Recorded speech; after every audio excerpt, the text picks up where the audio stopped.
du commandant de la brigade de la garde républicaine et des commandants régiments. Ils sont placés en détention du commandant de la brigade de la garde républicaine et des commandants régiments. Ils sont placés en détention. Voilà, salutations le plus fraternel à tous les amis de la MAT. Salutations le plus fraternel à tous les sympathisants de la MAT. Bienvenue encore une fois de plus dans la MAT officielle. Merci de vous savoir assez nombreux au son de ma voix. Merci, bienvenue encore dans notre branche à Info Expliquer. Voilà, vous êtes là nombreux à nous suivre. Merci pour vos assistances. Merci à tous ceux-là qui se sont abonnés ici dans la MAT officielle. Merci beaucoup. Mais aussi à tous les amis qui ne sont pas encore avec nous. Nous vous prions de bien vouloir vous abonner. Voilà, ne restons pas stagnés. Nous comptons sur vous. Bien aimés, j'ai l'habitude de le dire que si notre audience continue de s'étendre, c'est grâce à vous. Donc, nous avons besoin de votre participation au maximum. Venez nous assister, venez nous soutenir. Abonnez-vous massivement, mettez les j'aime, mettez les cœurs et nous serons infiniment reconnaissants comme d'hab. Merci. Que la paix qui surpasse toute intelligence garde vos cœurs ainsi que vos pensées. Voilà. Bien aimé, encore ensemble avec vous, nous allons parler.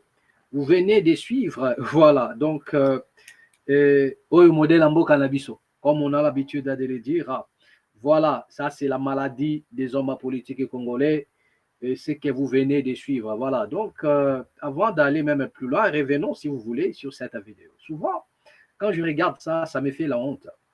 Regardez un peu. Regardez un peu cette... Commandant de la brigade de la garde républicaine et des commandants régiments. Ils sont placés en détention. Voilà. Pour certaines personnes, lorsqu'ils regardent cette vidéo, je ne sais pas ce que ça leur fait. Hein. Voilà, mais moi, quand je regarde cette vidéo, bien aimé, je même, comment dirais-je, j'ai honte à leur place. Vous voyez, donc même... j'ai envie même de, comme on dit souvent, de disparaître. Hein. Voilà, c'est tellement... Comme vous avez l'habitude de traiter vos débatteurs dans des émissions, nous allons parler ensemble avec vous, nous allons partager la situation concernant la République démocratique du Congo. Voilà, on nous signale qu'un ravin coupe la voie ferrée et entrave les trafics à Demba. La société civile lance un appel à l'aide. Voilà, à peine train et outil au quota, à peine peut marambe bandi. Nous, on se pose la question. Avec des pluies diluviennes en République démocratique du Congo, là où nous avons vu déjà l'échec de l'État congolais, il n'y a pas de prise en charge. L'année passée, non, cette année, pour ne pas parler de l'année passée, le Congo a connu autant de naufrages. Mais combien de prises en charge? Combien de réparations? Combien des innovations dans chaque secteur? Nous avons connu, la RDC a connu des naufrages en outrance. Qu'est-ce qui a changé? Qu'est-ce qu'on a amélioré? Qu'est-ce qu'on a ajouté? Qu'est-ce qu'on a apporté pour la sécurité de la population qui est souvent victime? Et aujourd'hui, nous traversons une période où la pluie fait rage. Je dis bien la pluie fait rage. Traversons un moment terrible où la pluie fait rage. Mais posez-vous la question, de quelle manière les politiciens vont-ils donner la réponse? De quelle manière vont-ils apporter les solutions? De l'autre côté, vous avez déjà les pluies qui détruisent les routes, qui détruisent les infrastructures, qui ne sont pas solides. Et vous avez encore un nouveau train, bon, voilà, les gens ils disent un nouveau train parce que le train a été peint, vous comprenez, mais quand vous regardez la cargaison du train, vous allez déjà, vous rendez compte que ce sont des trains anciens. dans le pays, aujourd'hui, en plein 21e siècle, les trains pareils ne roulent plus. Vous voyez, voilà, parce que les Congolais, ils sont blasés et via la peinture qu'on a mis, mais j'ai dit bien, regardez la cargaison, pour ceux qui connaissent, vous savez. Aujourd'hui, les Congolais vivent comme si ils étaient quelqu'un qui n'a jamais vu cela. Après, lorsqu'on lui donne cela, il est content. Vous comprenez? Voilà. Donc, moi, je crois que aujourd'hui, dans toutes les maisons, prenons l'exemple des télévisions. Aujourd'hui, vous avez le plasma, les écrans plats, des smart. Il y a aujourd'hui des smart. Vous comprenez? Des télés digitales, des smart. Vous comprenez? Donc, et ça change au jour le jour. Moi, je crois que les anciennes télés ne peuvent en aucun cas blaser quelqu'un. Vous comprenez? Au contraire, même ceux qui vivent un peu dans la précarité, vous entrez chez eux, vous allez trouver un petit écran plat pour dire que les anciens, là, on n'en a plus besoin. Vous comprenez? Voilà. Et maintenant, c'est pareil avec le train. Les Congolais doivent comprendre. Nous devrions être trop exigeants. Vous savez, les Congolais doivent être exigeants. Notre pays a tout ce qu'il faut. Notre pays a des moyens sur tous les plans. Donc, il est hors de question que les autorités congolaises nous proposent des choses qui ne disent pas son nom. Vous comprenez? Donc, c'est-à-dire ils viennent nous blaser avec des choses qui ne roulent plus en plein 21e siècle. Aucun pays dans le monde vous allez circuler pour trouver, c'est-à-dire qu'on doit être exigeant auprès des hommes politiques congolais pour une simple raison, c'est que pour ne rien faire avec, alors qu'avec cet argent, ils pouvaient nous offrir des bonnes choses. Vous comprenez? Des technologies modernes et non des trains. Je dis bien pour ceux qui connaissent les trains, ceux qui vivent à l'étranger, qui ont l'habitude de prendre les trains, ils ne vont pas me contredire que quand vous regardez les cargaisons de ces trains-là, le fameux train que nous avons au Congo, quand vous regardez le cargaison, ce sont des anciens trains. Ces cargaisons-là n'existent plus. Vous comprenez? Ces cargaisons-là des trains n'existent plus. En fait, ça ne roule plus. Ce sont de vieux Caracas, je ne sais pas moi, de vieux Dakota, je ne sais pas moi, de l'Union soviétique. Ce sont des vieux Dakota qu'on a peint et on ramène en RDC. Voilà, ils sont blasés. Et alors, vous allez trouver des pannes partout, par-ci, par-là. Oh non, ni ne koufi, oh climatisé. C'est pareil, vous comprenez? Pareil avec des bateaux des bateaux des pêches. Où en sommes-nous actuellement avec ce fameux bateau de pêche? Où en sommes-nous? Regardez l'état de bateau. Les Congolais, soyez exigeants.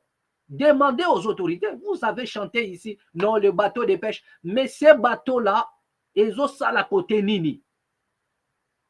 depuis que bateau ils ont fait des bruits dans un premier temps parce que le bateau était arrivé, mais alors que c'était des bateaux teintés de problèmes. Et depuis que ces bateaux-là sont arrivés, il y a eu même des gens qui ont dénoncé certaines choses par rapport à ces bateaux-là. Silence radio. Depuis qu'on nous a annoncé l'arrivée des 3 bateaux, silence radio. Posez-vous la question, ces 3 bateaux-là opèrent où? Et ça, la côté Nini. Qu'est-ce que ces 3 bateaux-là rapportent aujourd'hui en République démocratique du Congo? Parce que vous avez chanté que voilà, le bateau de pêche, nanani, nanana, les Congolais, cette fois-ci, ils vont manger, machin. Qu'est-ce qui a changé? Qu'est-ce qui a changé?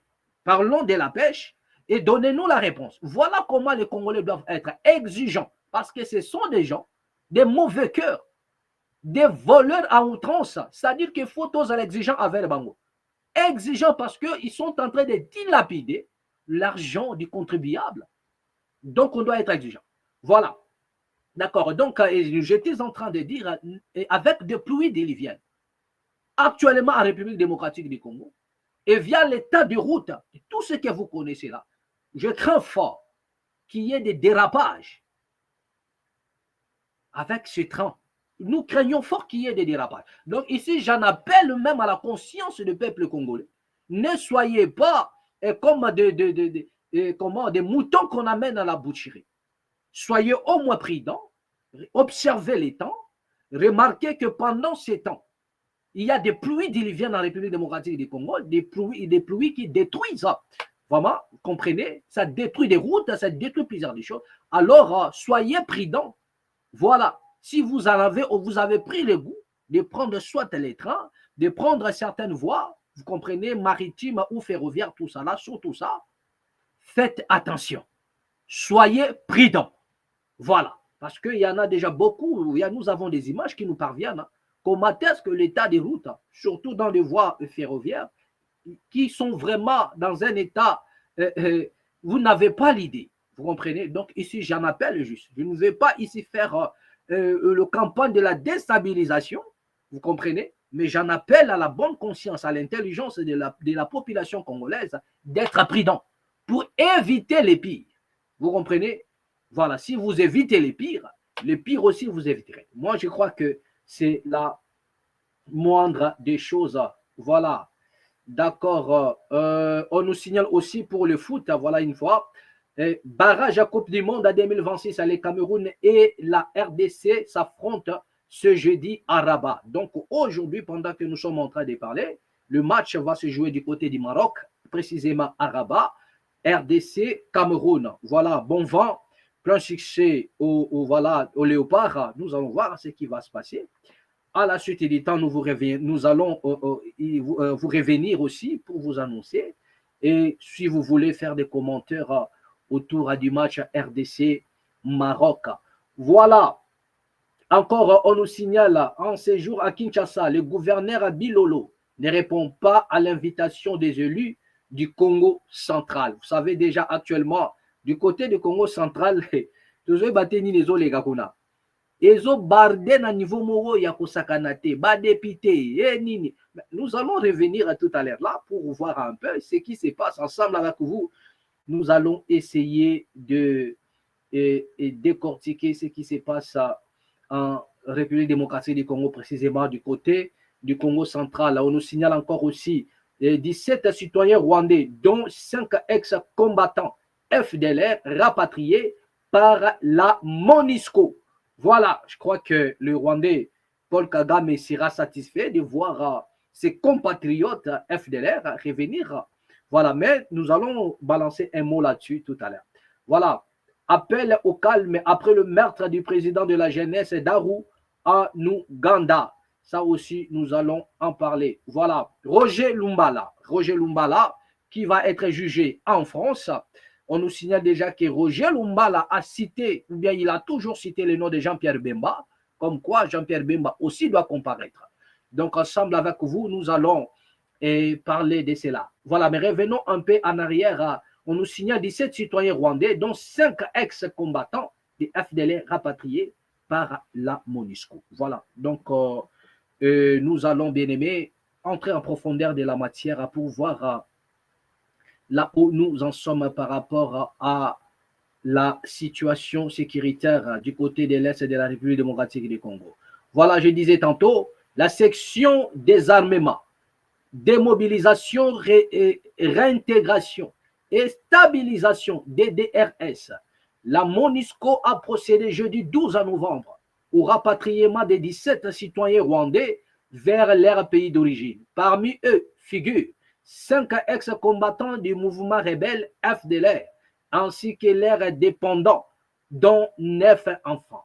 Les rapatriés ont traversé enfin des matinées le poste frontière de la grande barrière entre Goma, RDC, et les Gisenyi, Rwanda, où ils ont été accueillis par les autorités rwandaises. Ces dernières prendront en charge leur réinsertion sociale dans le cadre du programme national de réintégration. Il s'agit du deuxième rapatriement opéré cette semaine par la mission onusienne portant à 166 le nombre total d'ex-membres du FDLR rapatriés depuis janvier 2025. Ces chiffres incluent 56 ex-combattants, 110 membres de leur famille.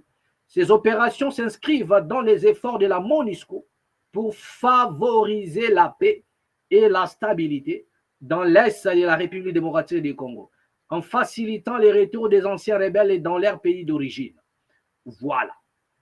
Bien-aimés, vous venez d'entendre vous-même ce qui est en train, ce qui se passe à ce net moment.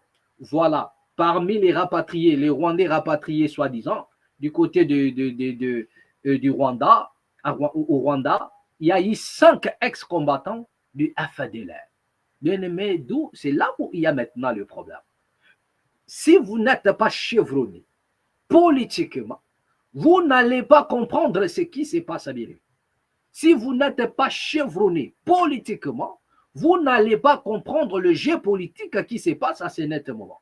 Vous comprenez? Pendant qu'on nous parle des rapatriements des FDLR, nous avons posé les problèmes ici. Lorsque le Rwanda, nous sommes ici le 27, je crois, le 27 juin 2025, le Rwanda pose problème aux États-Unis, comme quoi le Congo doit traquer les FDLR.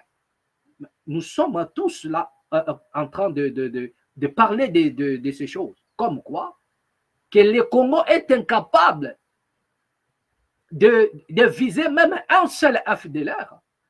Nous ne connaissons ni leur coin, là où ils sont peut-être cantonnés, là où ils opèrent. Les FDLR au Congo, ils sont où? Nous avons demandé aux Américains. Nous avons dit ceci. Parce que le Rwanda demande aux Congolais de traquer les FDLR qui ne sont ni connus, ni vus, ni connus des services de renseignement congolais.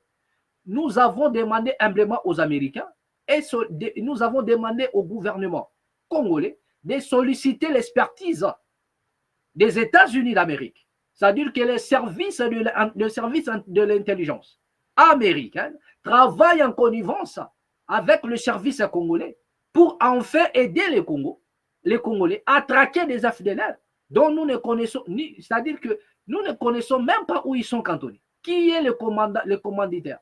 Qui est le chef même des FDLR? Qui commande les FDLR? Ils opèrent où? Ils opèrent où? Ils opèrent où? Et curieusement, les zones citées, ce sont des zones aujourd'hui contrôlées par des M23. Et nous avons dit, c'est que s'il faudrait demander aux gens, et entre les deux parties, moi je crois que c'est au M23 et AFC de faire en sorte que le FDLR soit rapatrié du côté du Rwanda. Parce que on est basé pour occuper le territoire. Mais c'est la RDC, à Sala Moussala, service que au RDC a évité. Aujourd'hui, on nous signale que la MONUSCO a rapatrié 5 des anciens combattants des FDLR. Moi, je crois que le Rwanda va enfin trouver la solution à son problème. Parce que les 5 FDLR qui sont rapatriés, ils vont renseigner les restes. Ils vont renseigner les services rwandais pour leur dire que voilà, les autres, ils sont cantonnés dans tel endroit. Voilà comment ils sont en train d'opérer. Parce que lorsqu'on reçoit des anciens combattants, ça c'est clair et c'est connu de tous. Vous avez reçu les 5 ex-combattants d'un mouvement qui vous dérange. Moi, je crois que les 5 seront mieux placés pour vous aider. Donc, cette fois-ci, les Rwandais ne vont plus dire aux Congolais que traquer les FDLR. Vous avez déjà 5 éléments et les 5 éléments-là ils vont bien vous aider. Et pire encore, vous avez dit qu'ils sont dans des zones occupées par les M23. Donc, le Rwanda va travailler en connivence avec, je crois, que cette fois-ci, ils feront ce travail, non avec le gouvernement congolais, mais ils vont exiger aux rebelles du M23, via les pistes de solutions que les 5 ex-combattants vont les apporter, ils vont enfin traquer eux-mêmes. Ils vont vouloir, c'est-à-dire déposer les rapports pour dire aux Congolais, voilà, nous avons les rapports comme quoi les FDLR sont cantonnés dans tel endroit. Vous comprenez? Alors, si les choses ne vont pas de ce sens-là, comprenez que c'est une diversion, un jeu politique. Un jeu politique. Parce qu'il faudrait aussi aller en profondeur pour savoir comment est-ce que la MONUSCO a fait pour en faire rapatrier les 5 combattants. Ils les ont arrêtés, se sont-ils rendus eux-mêmes? Comment l'opération s'est déroulée pour prendre les 5 ex-combattants? Et croyez-vous réellement, ces gens-là, une fois capturés par la MONUSCO, vont réellement déclarer que nous sommes les ex-combattants des FDLR, sachant que c'est Kagame qui est au pouvoir et leur pire ennemi. Parce que Kagame considère les FDLR comme des ennemis du Rwanda. Mais maintenant, prendre 5 FDLR, les rapatrier au Rwanda, Avez-vous l'assurance que ces 5 FDLR-là seront en vie? Quelle assurance le MONUSCO a de prendre les FDLR qui, selon eux, selon l'histoire, ce qui se dit dans l'histoire, c'est que Bakima Rwanda, ils ont fui le Rwanda pour se réfugier au Congo, d'où ils ont pris les armes pour combattre. Et qu'est-ce qui prouve que leur retour au Rwanda, ils vont bénéficier de la paix, ils seront protégés. Ils vont bénéficier de la réinsertion. Qu'est-ce qui prouve ces choses-là? Vous avez pris 5 FDLR, dont le Rwanda considère comme ses ennemis, vous les rapatriez. Bien aimé, si ce n'est pas un jeu politique, parce que j'aimerais ici que les Congolais réfléchissent. J'aimerais ici que nous puissions ensemble réfléchir avec vous. Ils ont rapatrié les gens, et dont 5 FDLR. Mais les FDLR au Rwanda, ils sont considérés par le régime du Rwanda comme étant les ennemis du Rwanda. Mais comment peut-on les prendre et les rapatrier au Rwanda? Qu'est-ce qui prouve que ces gens-là seront bien réinsérés? Qu'est-ce qui prouve qu'ils seront bien traités? Qu'est-ce qui prouve qu'ils seront protégés? Qu'est-ce qui prouve qu'il n'y aura rien qui sera retenu contre eux? Vous comprenez? La raison pour laquelle nous disons, si ce n'est pas un jeu politique, ils ont sous le omnime. Si ce n'est pas un jeu politique, c'est quoi? Vous comprenez? Voilà, donc moi je crois que dans le prochain jour, nous aurons la lumière sur ces choses. Parce que je vous ai dit, c'est d'où le début des problèmes. Déjà, le Congo, les Congolais sont incapables, et le gouvernement actuel est incapable de traquer les M23. Le service des renseignements, le service de l'intelligence congolais sont incapables, c'est-à-dire qu'ils ne savent pas. FDLR, ils sont comment? Et depuis ces jours, c'est-à-dire que qui peut se lever et dire que non, je suis FDLR? Et voilà, vous devez rapatrier moi au Rwanda. Est-ce que Bakokyo Salayam, pour quel motif? Pour quel motif? Connaissant bien le mode opératoire de Paul Kagame, est-ce que les FDLR peuvent-ils se donner le luxe de se livrer auprès de la MONUSCO et d'aller directement accepter de rentrer au Rwanda sans pour autant être inquiétés? Si ce n'est pas un jeu politique, cherchez un autre nom à donner.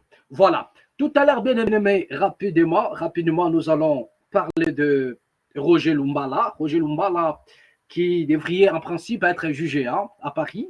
Voilà, mais qu'est-ce qu'on nous signale? On nous signale que Roger Lumbala récuse à la cour d'assises de Paris ses avocats et demande son extradition vers la République démocratique du Congo. Et rapidement ici, et nous allons répondre à M. Roger Lumbala ou l'informer, si vous voulez, qu'il est hors de question que vous soyez extradé en République démocratique du Congo pour une simple raison.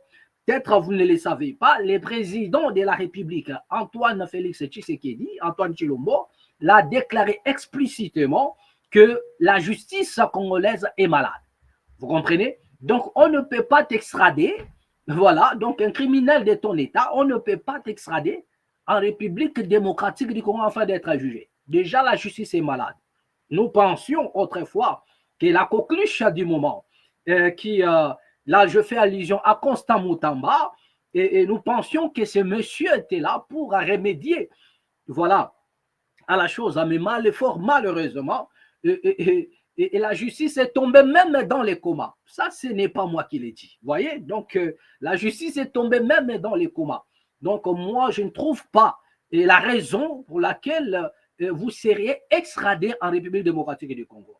Et ça, c'est juste aussi une fuite en avance, parce que nous connaissons les tactiques. Bien aimé, vous devriez comprendre ceci, que Roger Lumbala, à Kinshasa ou bien au Congo, peut-être à l'air là, il serait déjà ensemble avec le M23 en train de tuer la population congolaise. Vous comprenez? Connaissant un peu leur mode opératoire. Ou encore, s'il n'est pas là-bas dans la rébellion, c'est qu'il serait en connivence avec le gouvernement dans l'union sacrée et il va se pavaner de gauche à droite. Alors que ce sont des seigneurs de guerre, des criminels qui doivent être jugés. Mais ils sont là au Congo en train de se pavaner de gauche à droite. Déjà, il n'y a pas que lui. Ils sont nombreux. Il y a Jean-Pierre Bemba qui est là, qui occupe des fonctions. Il y a des Mende Omalanga. Il y a, comment on appelle, l'ancien président du Sénat, et comment dirait Tambwe Mwamba, qui a même revendiqué les attaques d'avions. Il l'a revendiqué. Vous comprenez? D'accord, donc là, vous allez comprendre que ces messieurs demandent à ce qu'il soit extradé pour enfin prêter allégeance au chef de l'État, Tshisekedi. Après, il sera libéré via un faux procès, parce que ses amis vont parler de gauche à droite, un faux procès va avoir lieu, il sera libéré. Donc, il est hors de question que ce monsieur soit extradé en République démocratique du Congo. D'ailleurs, la justice, elle est malade. Il va rester là. Si elle ne veut pas que les avocats puissent le représenter, donc il peut rester toute sa vie en prison. En France, nous, ça ne nous dérange pas. Ça ne dérange pas les Congolais. Vous comprenez? Voilà. Donc, et ceux qui font des marches, il y en a des gens qui ont dit non, la France n'est pas légitime pour juger Roger Lumbala. Nous disons, la France a, comment dirais-je, est légitime pour juger. Et la France a la compétence universelle, voilà ce que nous disons. La France a la compétence universelle pour juger des criminels comme des Roger Lumbala. Vous comprenez? Parce que s'il n'est pas jugé, soit en France, si ce monsieur n'est pas jugé en France, s'il n'est pas jugé à la Cour pénale internationale, quel est le pays qui peut encore juger Roger Lumbala? Parce que ce qui est vrai au Congo, ils ne seront pas jugés. Combien de criminels sont-ils jugés au Congo? Combien de criminels sont-ils jugés au Congo? Combien de criminels sont-ils jugés en République démocratique du Congo? Ils sont là, des Mendeo Malanga et des Denis Sanga. Ce sont des anciens rebelles, des Jean-Pierre Bemba qui ont les sangs. Ce n'est pas moi qui l'ai dit. Barnabé Milingagno, il a dit qu'il a plus de 7 millions, si c'est 7 000 Congolais, les sangs de 7 millions de Congolais entre ses mains ou 7 000 Congolais. Ça, c'est Barnabé qui le confirme. Donc, pendant que nous sommes là en train de dire non, il doit être extradé, mais ses amis, ils sont là au Congo, tranquillement, tranquilles, sans pour autant être inquiétés. Donc, il est hors de question que ces messieurs soient extradés en République démocratique du Congo. La France a la compétence universelle pour juger des personnes, comment dirais-je, qui ne peuvent en aucun cas être jugées dans leur pays respectif. En République démocratique du Congo, il y a des criminels qui se baladent de gauche à droite tous les jours sans pour autant être inquiétés. D'ailleurs, ils sont là, ils occupent des fonctions clés. Voilà la maladie de la justice congolaise. Et le président a dit, la justice est malade. Seule la colonne vertébrale d'une nation, c'est sa justice. Car la justice élève une nation. Et une fois la justice n'agit pas dans le but de relever les opprimés, une fois la justice n'agit pas en faveur des opprimés, en faveur de mépriser, cette nation, comment dirais-je, tombe encore plus bas. Et à l'heure où nous sommes en train de parler, la République démocratique du Congo est en train de plonger encore dans les chaos. Et ce n'est pas seulement la République démocratique du Congo, pas mal de pays en Afrique. L'injustice bat les records, l'injustice ne fait que monter en puissance. Et voilà, on nous parle de l'état des droits alors que les criminels, ils sont en train de se pavaner. Nous n'avons pas que des criminels du sang. Il y a des criminels financiers qui volent, qui détournent, qui volent l'argent de la République, pas possible. Des vrais voleurs patentés. Vous savez, il y en a des enfants qui meurent dans des hôpitaux faute de soins. Vous savez pourquoi? Parce qu'il y en a des brigands, des bandits, des voleurs, des criminels financiers qui ont volé l'argent. Avec cet argent, on pouvait financer des hôpitaux, acheter des matériels, acheter des médicaments. Il y en a des prématurés, des enfants prématurés qui meurent dans des coutilles parce que faute de couveuses. Il n'y a pas de couveuse, faute d'électricité, il n'y a même pas de groupe électrogène digne et de qualité. Les enfants y meurent pour une simple raison. Un bandit, un politicien, pseudo-politicien de mauvaise qualité, un politicien de mauvaise qualité, vous comprenez, a volé l'argent et on ne peut pas soutenir les grands hôpitaux, on ne peut pas soutenir nos scientifiques, on ne peut pas acheter des matériels et les enfants meurent dans les hôpitaux, les enfants meurent dès la famine. Vous savez pourquoi les enfants meurent dès la famine? Parce qu'il y en a des voleurs, des vrais bandits, vous comprenez, qui détournent l'argent, voilà, et il n'y a pas du boulot, les parents sont incapables de nourrir leurs enfants, les parents sont incapables de subvenir aux besoins de leurs enfants, il y a la malnutrition, tout ça parce qu'il y en a des individus. Voilà le vrai démon. Vous comprenez? Donc, ce n'est pas la peine de chercher à chasser des démons virtuels qu'on nous a toujours démontrés pour nous aliéner, mais le vrai démon, ils sont là. Et parmi ces démons, voilà les Roger Lumbala qui font partie de ces groupes des démons, des légions même. Donc là, il est à France, il demande son extradition. Extradé où? Dans un pays où le chef de l'État a déclaré explicitement que la justice était malade. Donc nous disons ceci, il est hors de question que ces messieurs retournent en République démocratique du Congo. Arrêtez-nous vos discours bidons. Surtout, je m'adresse à tous ces diplômés de 55 ans là, des nouveaux diplômés du Canada. Arrêtez de nous faire des leçons. Vous comprenez? Déjà, nous comprenons par vos raisonnements que vous détenez des diplômes d'aliénation académique. Voilà ce que nous disons. Voilà. Donc, des gens comme les Roger Lumbala ne peuvent en aucun cas rester en République démocratique du Congo. Est-ce que, comment dirais-je, le président du Sénat, l'ancien président du Sénat, Tambwe Mwamba, il a été jugé quelque part, alors qu'il a même reconnu avoir abattu un avion. Il a revendiqué l'attaque, mais il n'a jamais été jugé. Il était président du Sénat avec Joseph Kabila. Donc, nous n'allons pas, comment dirais-je, être à vos vassaux. Non, il est hors de question que nous soyons là comme des derniers roues de la charrue. Vous regardez agir. Nous disons non. Roger Lumbala, votre place n'est pas en République démocratique du Congo. Votre place, via les Toyi Boyi qui est au Congo à l'heure actuelle, si ce monsieur regagner la RDC, si ce n'est pas pour aller rejoindre les rebelles pour tuer encore les Congolais, soit créer encore des alliances bizarres avec le gouvernement en place pour hypothéquer toutes choses. Vous comprenez? D'accord. Donc, nous disons, il est hors de question que ces messieurs retournent au Congo. Il doit piriger sa peine là-bas. S'il ne veut pas se faire représenter, tant mieux. Il peut passer toute sa vie en tôle sans problème. Mais nous souhaitons que la France puisse faire appel à ses amis de les rejoindre là-bas. Ils doivent aller aussi comparaître et passer le restant de leur vie en prison. Voilà. Donc, c'était un peu ça. Abonnez-vous sur la MAT officielle, notre chaîne, votre chaîne, et à nous revoir prochainement au prochain numéro.